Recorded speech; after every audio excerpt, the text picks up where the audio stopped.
minutes. Hopefully somebody jump up in here.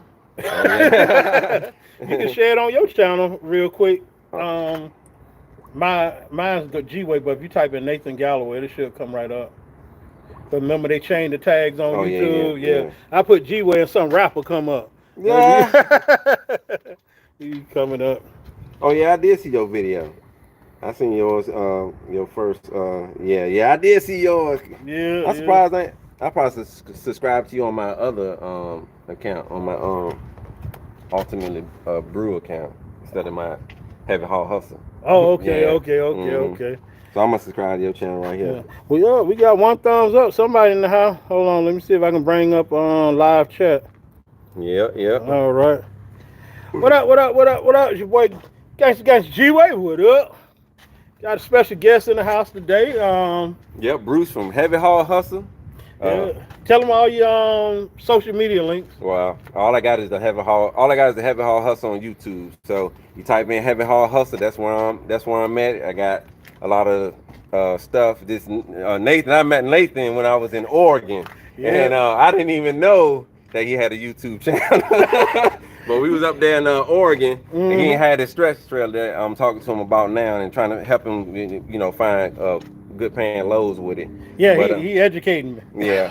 So so you catch me on Heavy Haul Hustle channel. I do like a lot of maintenance on how to put airbags on, changing stuff, fixing stuff, hauling different type of commodities like mausoleums, excavators. Actually, I just saw Everything. your video not too long ago. Solo, what's up with you? Chris, what's going on? Oh. I was watching the video, and I'm like, man, look at this dude all up in the cemetery. Like, man, hauling the mausoleum. And I was like, man, those loads are narrow. So we bumped into each other today. I didn't realize it at the time, but I knew we bumped into each other before, like you said, up in Oregon. Mm-hmm. And as we was talking, I said, yeah, you hauling things. Yeah. Yeah. But real quick, that one guy. The most dangerous trucker. Hey, you talking about him, right? No, I ain't dangerous at all now. I ain't dangerous at all. We ain't going there. I can't be dangerous. I gotta make some money. I got a family to take care of, so I can't be dangerous.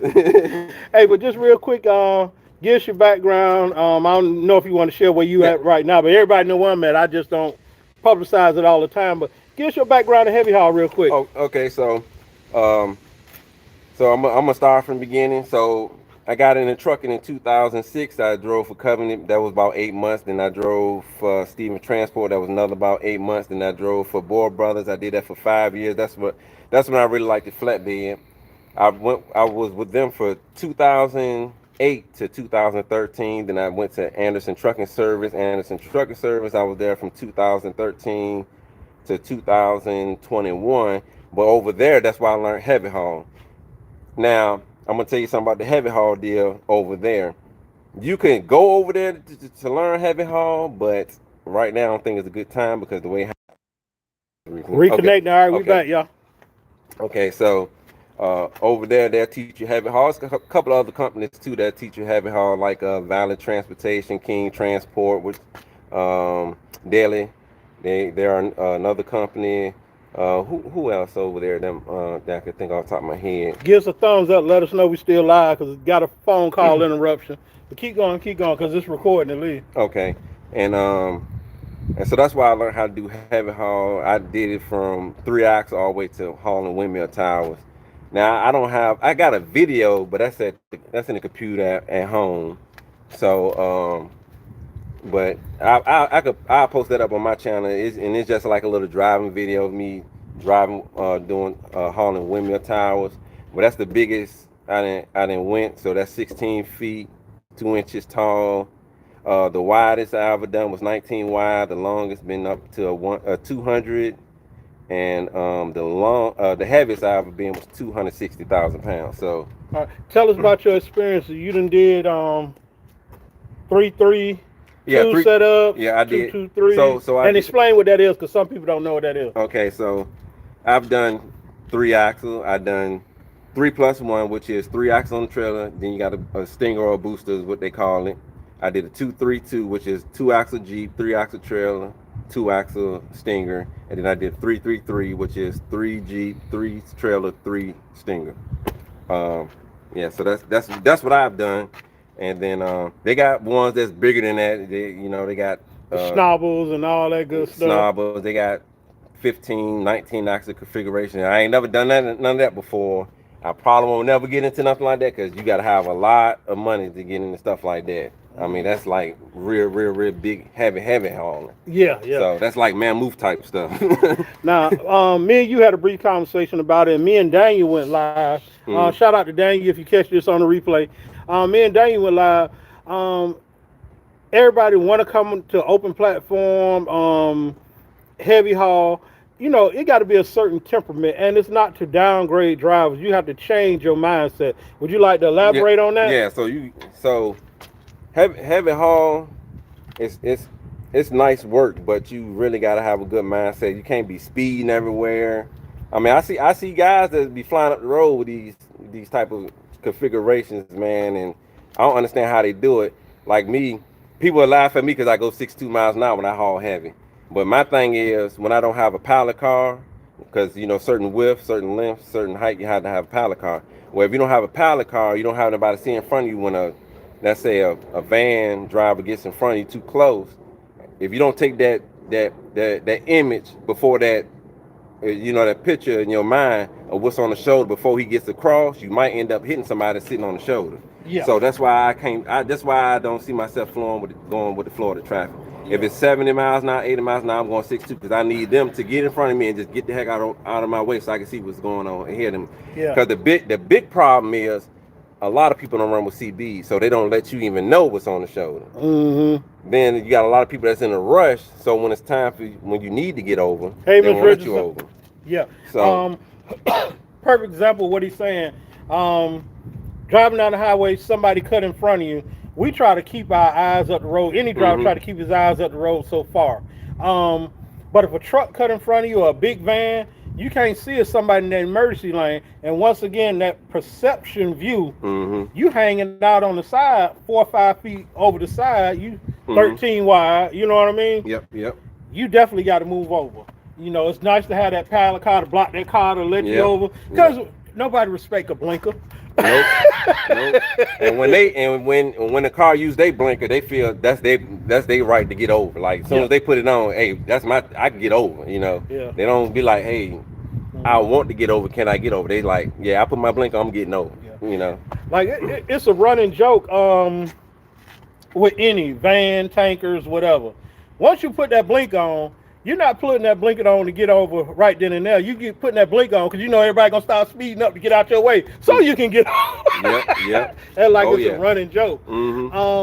But so the heavy haul, like I said, it's interesting, and to me, it's no point in speeding. You make too much money to be speeding. I mean, and then there's a lot of stuff that could go down with the speeding. As soon as you get caught with speeding, say make too much money. I'm out here struggling. Y'all see this man? I'm out here struggling. I'm just saying, it's just too much money to be made to get somewhere in that high caliber level of trucking just to lose it all. Because you could speed and they could do a level 1, and then they might find something wrong with your truck or trailer. Then they be like, hey, you ain't wide as you said. I mean, you're not the width that you got on here. You wider than what it is. They could bust you down to legal weight, legal width, legal height, and then they could just start writing the daggone ticket of how much you over by the cost.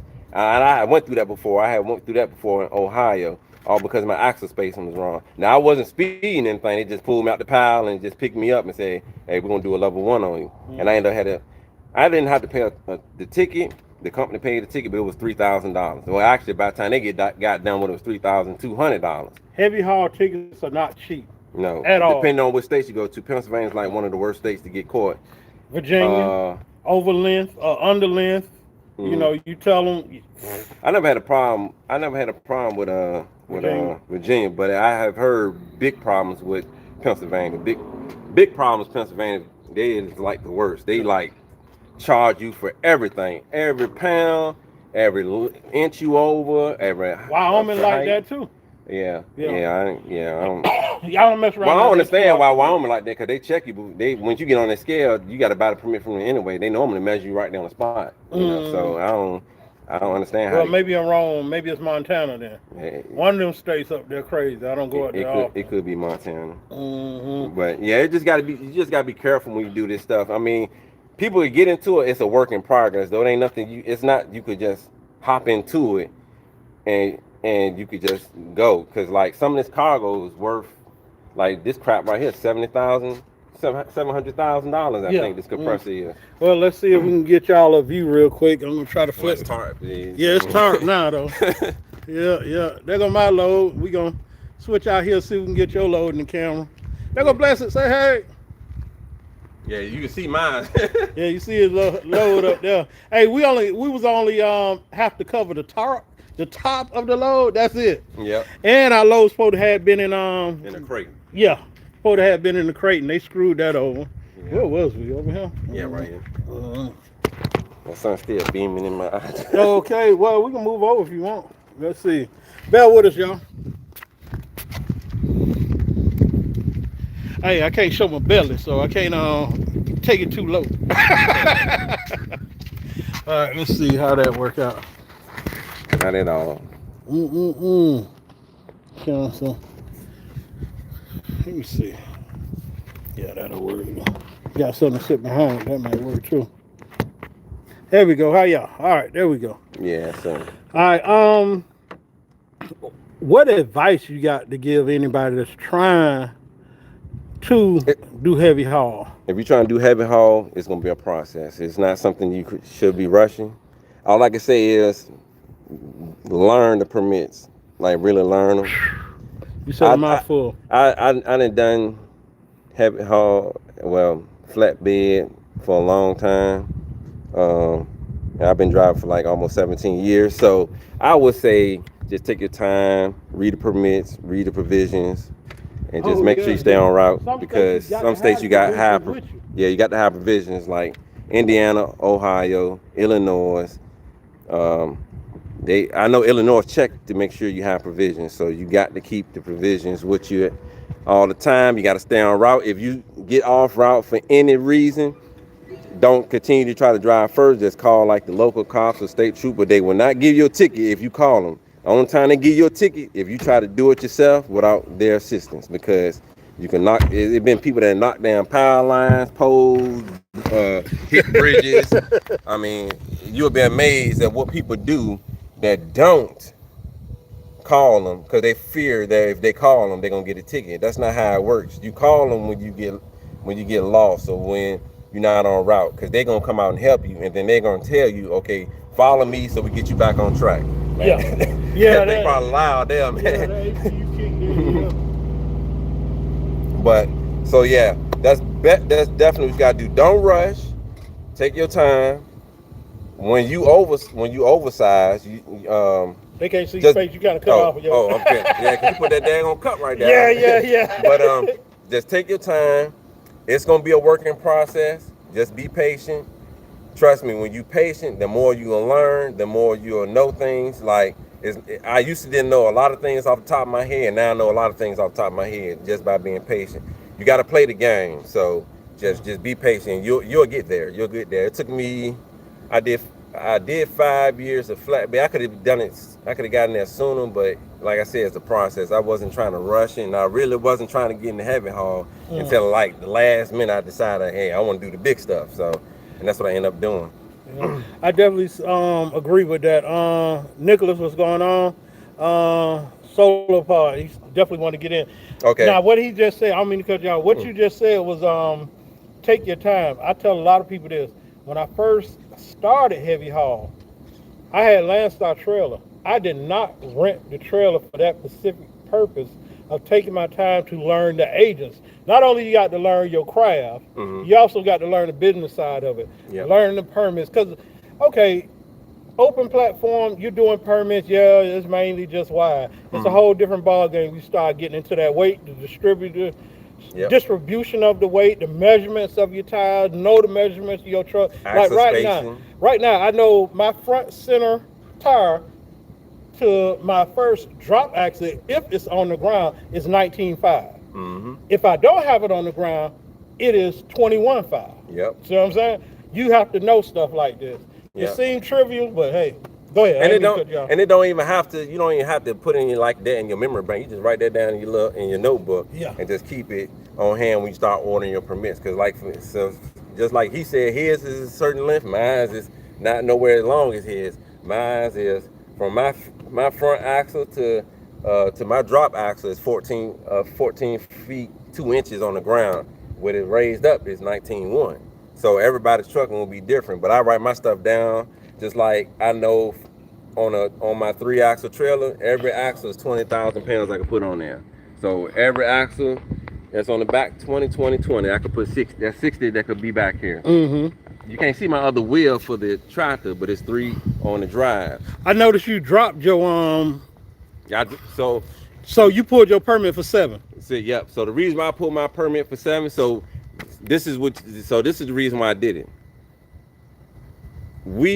Today's Friday. I don't know the turnaround time for New Mexico turnaround time. I know Texas is instant, so you can put in, as long as you're not over a certain amount of weight, you can go get your permit back the same day. New Mexico, I don't really travel through New Mexico, so I don't really know how they are. So I went on ahead and just did, because we can't go to no scale, and it's a good thing that I didn't sit back and wait to get loaded, because we sat here for 7 hours waiting for this piece. So unlike Nate when the guy he already had an annual. Yeah, I have an annual for New Mexico. I don't have an annual because I don't run that much through New Mexico. So what I did was I just said, hey, I know I'm getting 40. My truck and trailer together weigh 53,000. That brings it up to 93,000 pounds, give or take. I said, well, I'm gonna just go ahead and make it for 110. That way I ain't got to fool around. That way I ain't got to fool around with axle weight, trying to figure out how much weight gonna be on this axle, how much weight gonna be on that axle. I just do 110. I give it that type of cushion because it's Friday. The load gotta be there Monday. So if you play around trying to figure out, well, if it's this and then it's that, and then your weights are off, then you gotta wait to get another permit. So it's gonna cost you some more money. So my New Mexico only cost me $95 and like 46 cents. That's all mine was. I know Texas, there's only gonna be 3 numbers you're gonna get from Texas, depending on if you empty. I mean not empty. Depending on if you overweight, not overweight, and if you wide. I know if you go to about 100, think about if you legal weight but you over width or over height, it's $60. If you are heavy to about 120, then it's $210. If you go over 120, above that, it's $285. So it's things like that you just gotta remember when you play around with heavy haul stuff. If it's Friday, you know gotta be there Monday. You ain't got time to sit right there and figure out, hey, I gotta drive to the scale. I gotta get this weight ticket. Then I gotta order my permits. You don't got time to do that. You gotta try to figure out and know these things beforehand. So it's a lot of studying you have to do. Yeah, it's a learning process. Answer Chris' question real quick. Do you need a lot of horsepower like 600 Cummins? Can a horsepower 500 move that amount of weight with a 1850 torque engine? I've seen guys move it with 500 horsepower. I wouldn't. You just gotta have the baby if you want to have 500. You just gonna have the baby. I know a guy right now that moved towers and got his truck is rated at about 500 horsepower. Okay. I think 500, 525, I think. Okay. It's a Cummins, but you could get by with it. You kind of tall. You I keep on forgetting that the way you keep on messing with this damn camera. But you got to just baby. Like I said, that's another reason why you don't want to fly up the road. Yeah, the trucks are much more beefier. They could take more abuse. They could take more aggressiveness with the acceleration and braking. But you got to understand too, it costs a lot more money than a regular truck. Yeah. So. And what I think people don't understand, and I'm still learning, it is a balance. You just can't say, okay, I want a 600 horsepower truck. It's a nice balance between horsepower and torque. You see what I'm saying? It's a balance. So, and then what's his name? HT gave an expression. When you purchase a truck, try to purchase the truck for the area you live in or where you mostly run. Like if you know you run the mountains a lot, you wouldn't go get a little 450 horsepower 295 rears. You wouldn't do that. Yeah. You know, living in that area. You just you wouldn't get do no that. 264 rears. Yeah, unless you one of them ones that haul real light loads, like freaking Budweiser cans, empty cans. You know, something like that. Potato chips. You wouldn't, but 264s. I mean, but you got to have a real beefy engine too, because maybe 18 speed behind that, because if you trying to haul like real heavy, like heavy with 264s, all you doing is wait for that truck to blow up. That's all you doing. You're gonna spin everything up out of it. You just got to find a balance. So if you want to, so back to the question with the 600 horsepower, 500 horsepower, it can be done. You just have to baby it. You can't. I wouldn't recommend somebody trying to do it with 9 axle setup. So when I mean by 9, I mean like 3 on the tractor, 3 on the trailer, and then 3 on the with a 3 Stinger. I wouldn't recommend that, because you just killing the truck. You got to really, and it's gonna cost a lot of money to get stuff like that when you tear it up. So it's best to go ahead and spend money in getting the right than trying to get by with the lease, because you're gonna end up messing yourself up. It's gonna cost you dearly financially. Yeah. Invest in your equipment. Once again, invest in your equipment. If you can't get it off rip, everybody knows my truck was basic. I put the drop axle on it. You know, I had the horsepower kicked up. I'm planning on changing out my rear ends. I just put a 10 plate clutch in my truck. But I'm only working with a 13 speed. Yeah, see, I got 560 horsepower DD15, 2-speed rear end, 391. I'm sorry about that DD, dog. I'm sorry. 18 speed. I'm sorry about that DD. No, I like the DD15. I mean, it's been a good engine for me. It's a 2012 truck. I got 662,000 miles on it, and I ain't had to be rebuilt it yet. So how many miles? 662,000. Okay. I ain't had to rebuild it yet. So yeah, I'm right behind you. I'm 617, 618. Yeah. That's another thing too. Oh, y'all make all that money. Just like I said last video, we spend a lot of money. Yes, we do. Yeah, and that rebuild, just with inflation, what you ballparking at right now? If I want to get everything done on that truck, it probably costs $50,000, and that's going through Detroit. That's going through Detroit, and I would like, if I get a rebuild, I would like for everything to be rebuilt. My friend had a DD15. He spent 42 in it. The only thing he didn't change was, I think he didn't change his cams. That's the only thing he didn't get rebuilt or new. Yeah, I think that's the only thing. I think that's the only thing he didn't. But it cost him $42,000, and Freightliner did it for him. So injectors, this, that. You know, you might want to put a new fuel pump. You know, you can't just reuse everything. Yeah. I wouldn't. If you got to go inside the engine, I try my best. Certain things I wouldn't try to reuse, because if you try to reuse stuff that has to go back in the engine, and then that gives out and it tear everything else in there, now you got to do a whole nother rebuild again. You don't want to do that. You really, and when you do a rebuild, you really want to sit down with a mechanic to really get the full scope of what you can do, what will happen if you do this way, and what you happen if you don't do it this way. Hey, you got guys out here. I'm not one of them guys, and I don't think you one of them guys. But some of these guys out here got some good money. They'll switch out their trucks every 300,000 miles. Yeah. They're doing heavy haul. They'll just go get another truck. Yep. They'll trade it in. I believe it's a lease. I think it's a lease type deal they do. Right. What's that? The average. Average rate per mile. It depends. It depends on the configuration of the truck. Like me personally, I don't drop the lowest. I don't drop that axle for nothing less. It's gonna be 650 or better for me to drop that one to the ground. See, for me, the lowest I will go, and that's I'm talking about. That's from all my bills at home. My truck paid for, so I ain't gotta worry about that. This trailer I paid for, but I'm halfway through it.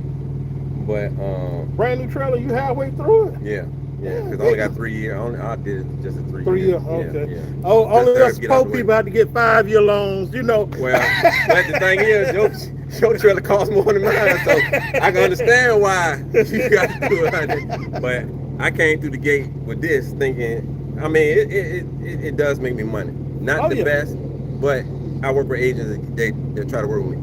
But back to what I was saying.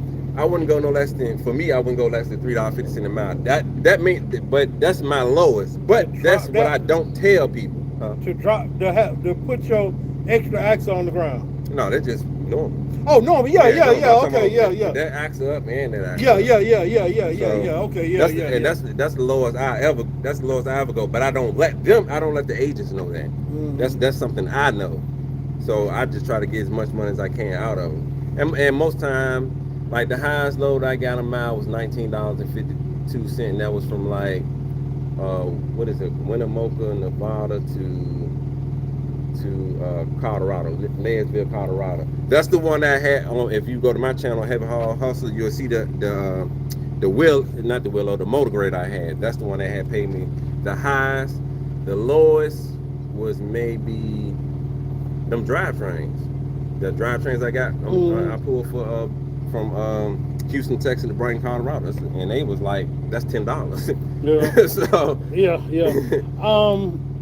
Out of that 19, you had pilot car, whole car. No, I ain't have nothing. Woo, I ain't have nothing. Damn. Bring it home, bring it home, bring it home.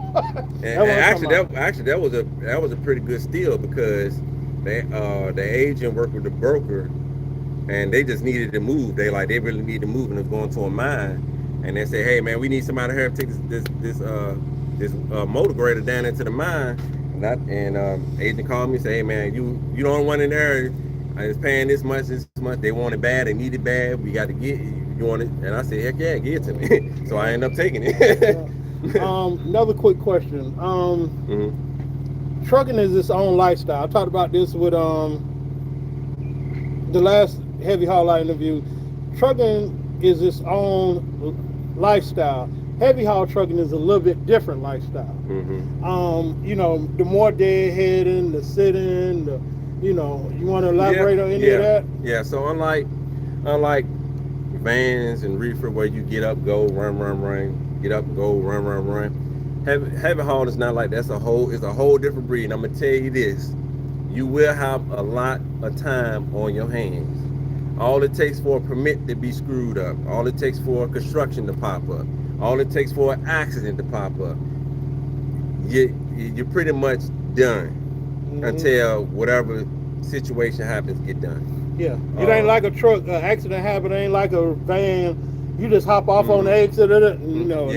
Yeah. You gotta pretty much stay on route. I remember in Wyoming, a guy had came across the interstate.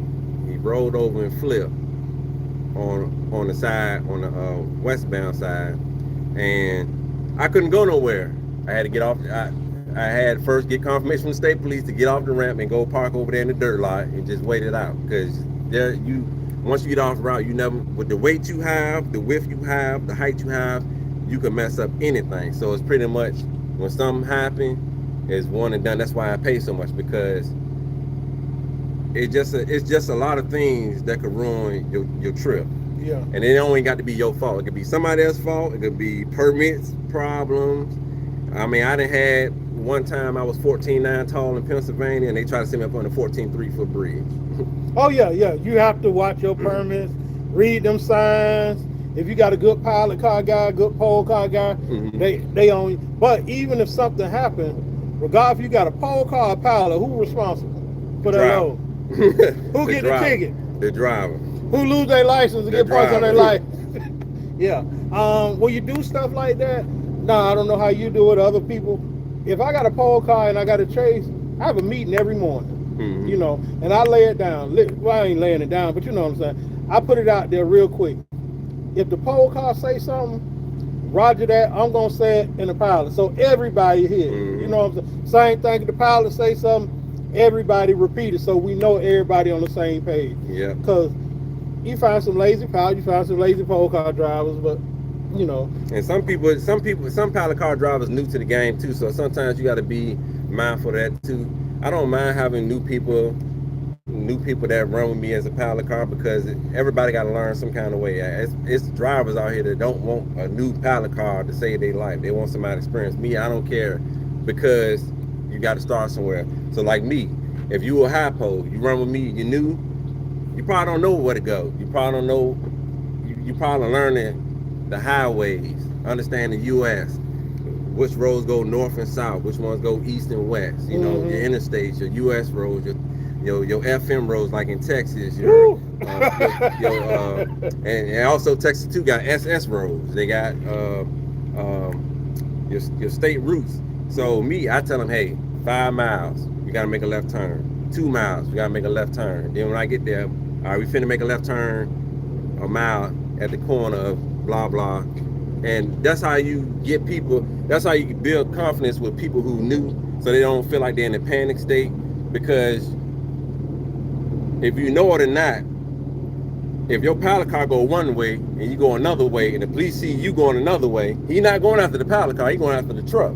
Yep. Your pilot car, if he leaves, supposed to be in front of you. So if he sees the pilot car going left and you going right, then you in violation because he's supposed to be in front of you. So why is you not following him? But you try to stay on route. So that's why I try my best to help other pilot. I try my best to give pilot cars direction so we can be all on the same page. I don't want them to be going one way and I'm going another way, because that's a ticket.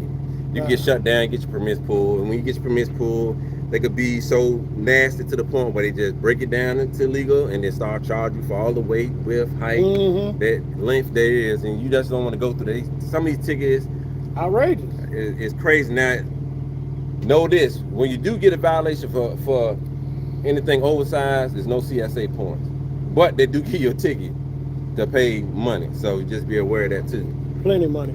I'm a little bit different. You in a different stage in your career than I am.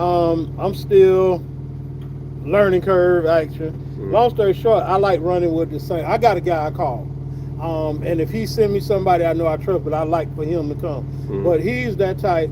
He gonna tell me, yo, you got to turn 1.2 miles. Yo, 5 miles, 0.5. He's one of those guys that'll lay out your route. He's one of those guys that been out here long enough. Yo, we need to make it here tonight because I know it's a dirt lot here. We can park. You got plenty of room. Yeah, I'm a little bit different when it comes to that. Yep, and it's the same way with me. But see, I know that too because I've been out here long enough, and you most times you run the same route anyway. So you pretty much know exactly where to go. At over here at Landstar, you make your own route. So we got two different routes. Yeah, so if I'm going to Colorado to like Pueblo or something, I cut through 287 and go up that back way. That's my road, 287. Yeah, 287, then go cut into Oklahoma in the little panhandle little area, and then cut through into actually 287 all the way up till you get to Lyman, I think, where the TA is. Oh, okay. I'm taking 287. I'm bad. Yeah, I've been up to Lyman. Nice little spot. That's where that Love's at, I think. Ain't there Love's in Lyman? Yeah, something like that. I can't remember. Yeah. But Lyman a nice little spot. But I like 287 too. Matter of fact, my route is 287 to Amarillo, and then I go into Albuquerque. Your route, you're going out. Yeah, I'm going up 84. 84. But since they got like a little construction going on, I got to go up like a FM 2333 and then come down south on US 60 to get to 84. Yeah, in Clovis, New Mexico, and then take that 84 all the way up to 40 into Albuquerque to 25 to the job site. So. Okay. That's a good thing to tap on real quick. Now, as far as routing, we know every state got their own little thing. Texas go line by line. Somebody might go I-40, quote, 285, quote, 47, Everybody got their own thing. When it comes to laying out your permit, is it a certain app you use? Do you just go to Google Maps and look at the roads when you map it? When I map it, and this is something I didn't like told some other people I know, like my friends or whatever. I go on Google Map and I put pin drops. So I'm gonna try to demonstrate this on my phone. Try this other app called Hammer too. They pretty good. So on my phone, the first thing I do is I open up Google Google Maps, and then I go right here to save, and then I sit right here and make a list. So I make a new list, and then I give it a name. I don't know if you can see it, but I try to make a new list. So I put like oversized route. No, I'll put like from to whatever, like we going to uh, Rio Rancho, New Mexico. So I put like Houston, Texas, Rio Rancho. Then I put oversized low route. Then I hit the save. I hit the. Dang, it went dark on me. Oh, so I hit that icon right there, and then I hit save. Truck for life was up. Then what I do is once I do that, I start plotting my route. So let's say we right here. I'm right here, not we, but I'm right here. So I sit right there and just make a drop pin, and then I go over here and I hit save, and then I put in a list, and then as you can see, one of my lists is right there from Pompano Beach, Florida to Alberton, Alabama. Was that mausoleum that you hauled? That was a mausoleum I done hauled. So I just put it in. I just hit it in there, and then I just go up here to done, and then I just keep plotting it. So when I sit right there and go over my route, and I look at everything, I know exactly where I could turn it. I know exactly which way to go, and that's what I do. That's my way of staying on route and not getting in trouble. I use Google Maps too, but I definitely look over my route that night. So when I get to it, because I got the Randy in the truck as well as the Ultronics. People laugh at me. I try to run with 2-3 GPSs. I always want to pay attention to that road. And I also found this app called Hammer. You might want to check it out. Hammer's pretty good, as well as Hammer use Google Maps too. And just like you say, if I want to look at a exit, I can go down to that exit and I can see, oh, that bridge height only 14.8. I can't get off there and fuel. You see what I'm saying? Yeah. That's another thing I gotta be mindful too, because some states like Ohio, you got to put the fuel route on your permit. If they catch you going off route, even though the fuel stop is right there around the corner, they write you a ticket. They better not catch you going over a bridge.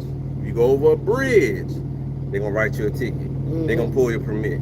So these states finicky. Like, well, Ohio to me is the worst state when it comes to making sure you go 55 miles an hour, making sure your fuel route's on the permit, and making sure you ain't going over a bridge you ain't supposed to go. Yeah, and that's another thing. Back to like if it's an accident on the highway. Okay, well, yeah, you might be a little bit heavy. Why don't you don't just jump off and go around to the next exit? Well, you're dealing with this much weight.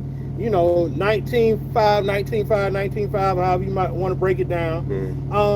That road might not can't handle that pressure. That bridge might not can't handle that pressure. That's the worst thing you don't want to do, because when you destroy a bridge, that's a big lawsuit. You could I think I done heard people say you go to jail if you destroy a bridge. I done seen roads crumble. You can tell when overweight stuff that's been on the road and start crumbling. Get them indent. You ever rode on the road? You got the indentations on it. It's ridiculous. Country, what's up? Salute to you. So you just gotta be mindful of stuff. Another thing too, some of these states can confuse you with routes. Like Pennsylvania, they still use the old PA route 956 or some crap like that, but it's actually US 36, and so Pennsylvania is like one of them states you don't want to bother with. I don't do Northeast. I used to just go to Maryland, but I don't even do Baltimore no more. So Northeast I just don't go there no more. If you're starting off a heavy haul, stay away from the Northeast until you get your bearing together, unless you're from that area. For me, once I'm west of the Mississippi, I'm good. I'm Gucci. Because it's a lot more road than take it to California. Southern Cal, I just came from them California mountains, hauling a big ass cat 960 something. One of the ones with the rip on and the front loader. Oh man, that thing was 68,000 pounds, and I'm coming down these little mountainous roads, but it is what it is. It is what it is. Yeah, so you just gotta be mindful. So like I said, heavy haul is it's a different breed. It's a different game out here. You just gotta be careful. You gotta take your time. You gotta make sure your securement right. Check your securement. Yeah, and a lot of people always ask me this too. being heavy haul, you go on the scales all the time. Oversized, you go on the scales all the time. Do they do a level? Do they always get you to come in and do a level 1, level 2, level 3? No. Like I didn't went Some states two. don't even make you go to Yeah, I didn't went probably about 2.5 years so far without being a level getting DOT on anything. Yeah. And I got to go to the scale all the time. Yeah. Because we have to. I think 95% of the time I'm happy. Yeah. So yeah. Well, with me, I'm 58,000 empty. Anything over 22,000 pounds, I got to pull a permit, so I'm heavy. So I'm stopping the scale houses 24/7. Mm-hmm. That's one of the nice things about doing heavy haul loads over the weekend. Some scales are closed. Yeah, right. Yeah. Hey, 287, man. I'm Mm-hmm. Yeah. I'm riding. But you gotta watch out for that blitz though, cause July 9th through the 15th, they got a blitz they got going on. Mm-hmm. So that's another thing you gotta watch out for too now. Hey, you just educated me because I didn't know it was a blitz. What you say they looking for? Speed and seatbelt violation, but we already know what they do to commercial vehicle. They don't give a dag. They gonna find anything. Yeah. Mm-hmm. They gonna find anything. Yep. Flat tire, a light out. They don't care. They really about getting trucks. Hey, DOT bad, but at the same time they will work with you. Like I had a sign fly off. He could have gave me a ticket. Mm-hmm. He pull over, drive. You got another sign on? Yeah, he let me put it on. Mm-hmm. Go to the next truck stop, get you another sign, throw it on. Flat, yo, pull around back. Yo, you can't leave until you get a roadside. So some of them work with you. You know, not all of them are dicks, but once you get that right one. Mm-hmm. Yeah, and heavy haul interesting too, especially when you work with police officers. Where you have police officers, escorts. Oh, you be doing them big money loads. Yeah. But you got to break them off. Well, not necessarily. Contract? It's tied into the permit. Most of them. Oh, okay. Yeah. Oh, they didn't change. Yeah, Arizona, like when I was 19 feet wide, it was tied into the permit. Oh, okay. So Louisiana is one that you have to have a comm check, EFS check to pay them right there on the spot. But you pay them once you get done with the trip with them. So I think the last time I did that was within a sale, and it was $900. Okay. Yeah. Now, when you did that in Arizona, was that through Tucson or through Phoenix or both? I had to do the route. I picked up in Kingsman, Arizona. I know I had to go through Phoenix, but it was night moves. I can't stand night moves because that's normally when I'm sleeping. So night moves work. Special permit. Yes, it's considered a super load. So I want to say night moves that's different because number one, it throws you off your schedule for when you're supposed to be asleep but you're working, and then also too, them lights are so bright. Because I have 4 state troopers and 1 DOT officer behind me. Yeah, so it's 2 in front and 3 behind me. He making that money, y'all. And, I'm trying to get there. The lights just so bright. Yeah. And then you got your escort lights, they bright. Because one got to be in the front, one got to be in the back. So it's but you got zipper that time of night. They giving you the zipper all the way. So the second part was the second leg was at night. The first leg was in the daytime. So Kingsman, Arizona, you got to get a DOT inspection before they even let you go. By the DOT, that's why he was there. Then we ran from Kingman to just before we got into Phoenix, and that right there was the day move. Now. You with officers, they off duty cops sometimes, and they pretty cool. They don't. You can run as fast as you want. Yeah, Arizona put to go 60 with an oversized load, but they'll tell you, man, you go as fast as you want. We don't care. We rolling, and they just friendly like that. So but yeah, you supposed to. So with those cops, you're supposed to keep one lane open so people go around you.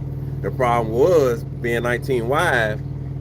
Even though I was letting people over to get past me, they were so mesmerized how big it was. They just want to sit back and record and take pictures and videos and all this stuff. Yeah. And you could I didn't hear what they were saying, but my rear pilot car was telling me, hey, the cops back here trying to tell you got to go. Like on the loudspeaker, tell them to go, and they won't go. So the sergeant said, just take up both lanes then. So we just took up both lanes for about 30 minutes. Then we get off the ramp. We'll pull over, let all that traffic go by. Then we get back on. We just kept doing it back and forth. So it's pretty cool when you work with state troopers, because a lot of the state troopers, They'll tell you, hey, how fast you want to go? You want to get in the left lane? You go in the left lane. We don't care. Let's go. You Yeah. know, they not they, you know, it's They know that load got to get there. Anytime you yeah, hauling something that big, they getting it's paid, so important. they don't even care. Yeah, yeah, You yeah, know, yeah. Maryland. When I used to do in Maryland, I think over a certain weight with Maryland, you have to have. I know you got to have an escort much over 120. I can't remember how much weight you got to have a state trooper as an escort. But Maryland, you come out 495. I like before you leave, I say, hey man, we want to go in the far left lane when we get on 495. That's a no truck. That's a no truck lane. You was But guess coming out the what? port. You was coming out the port. Yeah, but Yeah, guess I know what? where They you don't are. care. They say that state troop said, "Let's go in the left lane." We'll go in the left lane. All other state troopers be sitting in the middle, and they don't say nothing to us. We just keep going. Once you got the city limits, you let them go. No, he stayed with you the whole way in Oh, you Maryland. took them the Yeah, in whole Maryland, way? you got to have them the whole way. Oh no, I Yeah. had one. It depends on the weight, though. Oh, okay. See, sometimes too, you get like night move. Well, I don't know. Well, the I one I never had had, one. I once never I had got out one the that. port, came around 495, and hell, like, don't make me lie to you about what road. But once I got on that main road, Mhm. it cut me loose, and I wasn't in 95 yet. Yeah, no, it all depends though. Yeah, I never yeah. had one where I had to be let go. They ran me the whole way. They ran me. He ran me the whole way. True. Never had a problem. Some cities, like No. parts of LA, Uh, just different yeah, I cities don't. want you. Yeah, I don't mess with LA when it comes to. Hey, you don't like Long Beach? Well, Long Beach used to have good freight. No, I like when I could go in there. I did like Long Beach because I like going to the port because I get equipment. Yeah. But when you get to a certain size, certain weight, and then you got to have escorts and all that stuff, it becomes more difficult because now you got curfews. You got to at certain times you can't move. Yeah, boy. You know. That was my thing about when you ran through Tucson. Did you need escort? Because Tucson got a curfew, Phoenix got a curfew. Well, but that's Phoenix the thing. getting pretty good. They got the 202 and now the 303 go around. But see, that's the thing when you have state troopers. Yeah, they don't care what curfew on. You got a state trooper, you good. They don't care. Okay. Ohio. If you have Ohio State Trooper as your escort, you do not care what the curfew is. You going. Oh, Pennsylvania. If you have an escort, big boy money. They do not care. You going. Big boy money. When I grow up. Hey, let me see if we got any more comments real quick. We probably gonna get up out of here. We've been out here 47 minutes. Yeah. Down here in Houston, Texas, it was blazing. Woo, yeah. We got here 7:30. Well, you got here before me. Yeah, I got 7:30. Yeah, I got here like 7:45, making me look like the late one. But anyway, our pickup was at 8. We didn't get loaded till what, 3:30?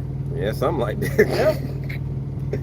Another hurry up and wait game. You know that's another thing you'll have to learn to. That's why I say you just got to find something to do. Keep your mind right.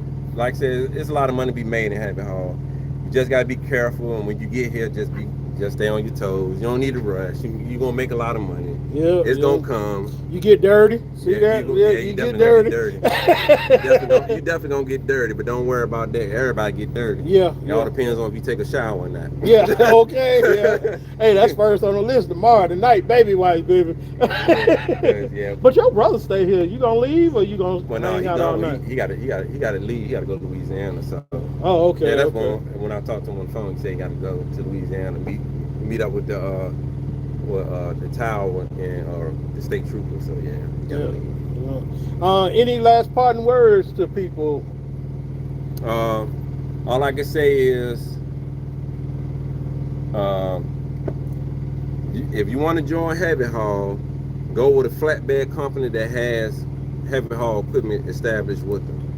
So if you want to learn how to haul a machine, so let's say Cat, John Deere, something like that, you probably want to go with somebody like King Transport. Now they don't have lease, if those who is interested in lease, but they will teach you how to secure Cat equipment, whether it's a dozer blade, dozer, excavator, wheel loader, you name it.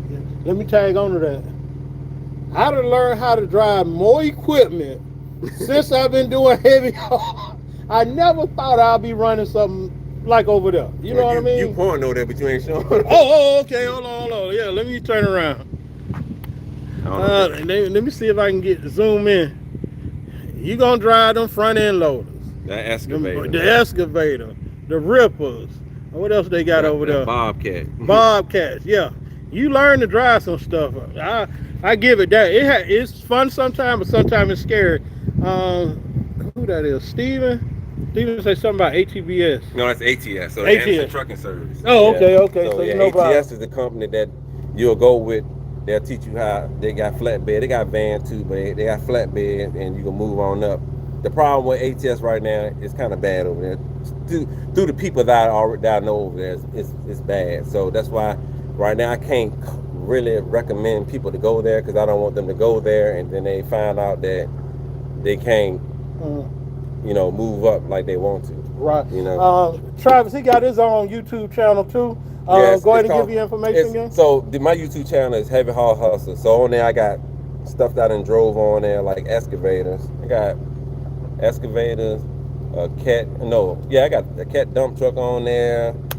Pretty much about a lot of stuff. When I get the next trailer though, I'm gonna end up expanding on the freight that I done haul. But it's Heavy Haul Hustle. So that's the name of my channel on YouTube. You got any contact info you want to give out? Email address? Perhaps, I don't know. Well, shoot, I was on Facebook, but I don't even be on Facebook no more. But on Facebook it's Bruce Agee.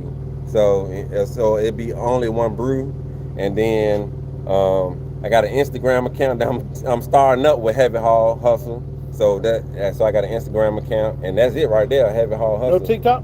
No TikTok. Yeah, I don't do no TikTok. Yeah, I don't want them coming come after me, because I ain't. Yeah, I think they supposed to be banning TikTok. I don't want them coming after me. I seen him as. Okay, Travis said he's seen you in Savannah Post before. Yeah, I think if that's Travis that's Travis Nichols. That I can remember. He probably the one that from what is it, CH something? It was a Peterbilt, right? What you drive, Travis? I think he was driving a Peterbilt. I think he met me when I had that big old excavator. Oh, okay. With the wide track. I think. Okay. Yeah, it was like 2 inches on the trail and 2 inches on the trail over there. And people was like, I don't know how you do it, but yeah. Hey, chain, maybe. It could have went on a beam trailer, but I ain't got no beam trailer. Have you operated a beam trailer before? No, never. Now you talk about some work. That's a lot of work. Okay, Miss Richardson, put your link in there. Okay, cool. Mm-hmm. Yeah. And so I got a lot of educational stuff on there, like how to repair like airbags and stuff on there. I try to mix some things up. Hell, he running with a 1-inch impact gun. He running with air hoses. He can change his own tire. He got a compressor he just put it on. I think he just put it on the truck he was driving. Oh, okay. Hey, we still got y'all. Y'all still in here. Messing it up, man. Messing it up. What is MS Carriers? We changed tires with MS Carrier back in the day. Kept the impact. Yeah, so I got a lot of tools in my truck, man, because the cost of getting stuff repaired, man, is outrageous. Yeah, it is. Like now, I need I got to get an air cartridge for my air dryer. It's normally $100 for it. These jokers want $218 for the air dryer. So you got to do a lot of shopping around. Yeah. Hell, I just called Kenworth for the hell of it. The price of clutch and this and that. They told me $250 an hour. $250 an hour labor. Yeah. So 16 hours for a clutch. Yeah. 8 up, 8 down. Some things, if you're gonna be an owner operator doing this stuff too, whether you want to be a heavy haul driver, a van driver, a flatbed driver, a container driver, you probably want to learn how to do some of this stuff on your own. It's easy. It's real easy. Like me, I got a 1-inch impact gun. I got a 36 millimeter socket for my rims to take the rim off. I got a 20-ton jack. I got I got so much tools. It's crazy. Yeah. I got a chainsaw. I got a hand saw. I got a Drill bits this Drill. big. No, I got drill bits bigger than. Oh yeah, I got drill bits bigger than that. Yeah, I got a nail gun. I got all type of stuff. Cause you never know when heavy haul, like you just don't want to be that person that they can't load the good paying load because you don't have the certain type of stuff you need to haul it. So yeah, you got to I just prepare for the worst because it came with experience too. Because it been times where I like, dang, I ain't got this, so I can't load it. So now I just go and buy it. So next time when I do come across and load, hey, I got it. Yeah, we talked about that earlier. There's a skunk around here, man. Yeah, I smell them. You better get it. You better not be up under this damn trailer. Boy. Okay, real quick, you got to get very creative sometimes with securing some of these loads. Mm-hmm. This man was drilling holes in the board for bungee cords. So with this load here, you want to flip it around? Yeah. So like his load had his tarps was like on here. So when we wall up here. Yeah, he had a wall. He had a wall. They knocked my wall down. He had a wall that was like this tall right here. So what we ended up doing is we took the hook, this D-ring right here, and put a bungee on it, and then we stretched as far as I can, and then I drilled a hole somewhere like here, and then I put the hook in there so that way it won't be flapping in the wind. Cause you wouldn't want to take your tarp, pull it all the way down here up under here, cause wind ain't gonna definitely fly up on this. So that's the reason why I helped them out by drilling holes and putting the bungee hooks in through the wood. Yeah, cause that tarp can be. Yeah, so sometimes you got to improvise, man, and these people here, they were pretty helpful with us, but you know, sometimes you just got to improvise with some of the stuff that you got, and that's what I end up doing. That's why I end up helping him. Me, I ain't high no 30 by 30 foot tarp, so I ain't have to worry about none of that. Appreciate it, Steven. Yeah. Hey, well, we're finna get out of here, guys. Hey, it was a pleasure, man. Yes, sir. Yes, sir, Mr. Nate. Yes, sir, Mr. Nate. Yes, sir. And if anybody want to know, my name is Bruce, and last name is AG. And like I said, Heavy Haul Hustle on Instagram, Heavy Haul Hustle on YouTube, and you can find me on Facebook too. So, please go like and subscribe. Yeah, come to my channel, like, subscribe, cause I got some things I got in the works. I done brought me a second truck. I'm about to buy me another trailer, a 3-axle stretch trailer. So he also does pilot cars. I got my own pilot car company. They not with me. They're not with me. They were ATS right now with doing windmill tires, something I used to do when I got out of it. It was just too much stuff with that. So never say that. Yeah. But.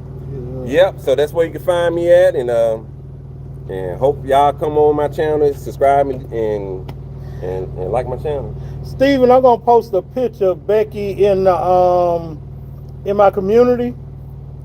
Actually, I did a video clip when I went to go check on Becky in the shop, and I just ain't posted it yet. You know how you take video and and then sometimes you end up deleting and never post the video. Yeah. I have my phone full of clips. Yeah. Because sometimes you don't people don't realize it. You know, we do it to help people out. Y'all know I don't do YouTube as much as I used to, because at some point it becomes a job. Yeah. And you know, those YouTube checks ain't all that. So it takes up a lot of time. So take it to the millions. Yeah. Subscribers. Yeah. Hey, but we finna get out of here. I appreciate y'all coming in, help support us. Once again, it's your boy, Gangsta G-Way. And I'm just Bruce. Y'all stay safe out there, rubber side down, shine side up, baby. Yo. Sure.